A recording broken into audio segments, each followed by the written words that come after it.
पार्थ पटेल जी समझना चाहते हैं धर्मराज के बारे में, धर्मराज क्रॉप नहीं धर्मज है, धर्मराज पढ़ रहा हूँ मैं गलत है, धर्मज। हाँ, हम तो महाभारत में चले गए थे अभी। धर्मज। जी। हाँ, आप buy at 245. Buy at 245. Not a bad level to buy, Patel ji. Because आप एक काम कर सकते हैं, वही मुझे सपोर्ट सिंपल दिख रहा है, स्ट्रक्चर में कोई खराबी नहीं दिख रही है, लेकिन थ्रोबैक ऐसी चीज़ों में होता है। थ्रोबैक कहाँ तक होगा, अभी अंदाज़ा नहीं लगाया जा सकता। लेकिन 245 एक ऐसा पॉइंट है, 2-4 रुपए ऊपर-नीचे कर लीजिए, जिसके हिसाब से थ्रोबैक वहाँ पे एंड हो सकता है और फ्रेश राइज़ हो सकती है, इसके चांसेस रहेंगे। लेकिन उसके नीचे में मुझे लगता है कि फिर इसका 200 ईएमए टेस्ट होना चाहिए, मतलब वहाँ से 15% 17% ये सब करेक्शन होना चाहिए। 245 10 200 10-12% और उसके नीचे करेक्शन हो जाना चाहिए। यही अंदाज़ा लगता है इसमें। जी। अच्छा इसने भी अपनी वापसी की है, जहाँ से ये शुरू हुआ था उसके बाद तो काफ़ी गिरा पौने 300 के आसपास से और उसके बाद फिर ये आ गया 137 35 के आसपास तक आ गया था। और उसके बाद फिर इसने अपना पूरा रिट्रेसमेंट कर लिया है। लेकिन ये रिट्रेसमेंट इसने कटोरी की तरह से नहीं, ये क्या है इसको चिराग कहा जाए जिसमें एक तरफ ज़्यादा है, दूसरी तरफ आगे दिए की बाती के लिए इन्होंने लॉ निकाल ली है। अ, इसका मतलब क्या ये निकाला जाए कि जो वापसी में इसकी स्ट्रेंथ बनी है, वो स्ट्रेंथ वैसी नहीं उतनी तेज़ नहीं रही थी जिस फ़ोर्स के साथ, जिस ताकत के साथ ये नीचे गिर रहा था।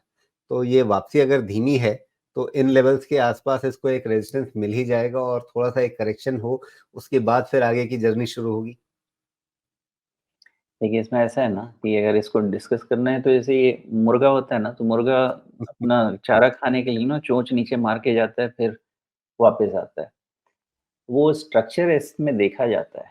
कभी-कभी होता है कि इतना जी, जो स्ट्रेच्ड रिकवरी होती है, इसमें एक डीप थ्रोबैक होता है। अब वो कंप्लीट डिपेंड करता है क्योंकि मैं बहुत ज़्यादा इसके फंडामेंटल्स तो नहीं जानता हूँ कि क्विक अगर लुक दे के समझ सके तो अ, कितना डीप हो सकता है? डीप तो बहुत ज़्यादा नहीं होगा लेकिन हाँ है 200 तक भी अगर हुआ, 200-215 तक भी हुआ तो ये एक अच्छा डिसेंट करेक्शन इसमें होने के चांसेस रहते हैं और फिर से जैसा परफॉर्मेंस वैसी राइज़ शुरू होगी। तो अगर चारा खाने के लिए जाना है तो इसको नीचे जाना है लेकिन वो 245 के पहले नहीं जाना है, ऐसा मेरा अंदाज़ा है। लेकिन करेक्शन होने के चांसेस रहते हैं इसमें। जी।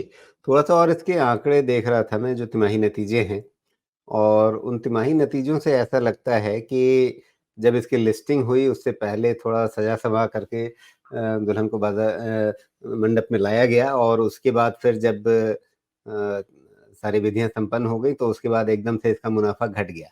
तो उसके साथ-साथ शेयर भाव भी घट गया और फिर से अब मुनाफ़ा बढ़ता हुआ दिखा है, तो वापस इसमें जान आ रही है।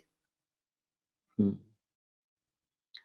हाँ, और थोड़ा ये भी है कि अभी जितने भी एग्री बेस्ड स्टॉक्स हैं ना, ये तो बजट तक तो इनके पास ट्रिगर है चलने का ना, तो उसके कारण भी ये चलेंगे।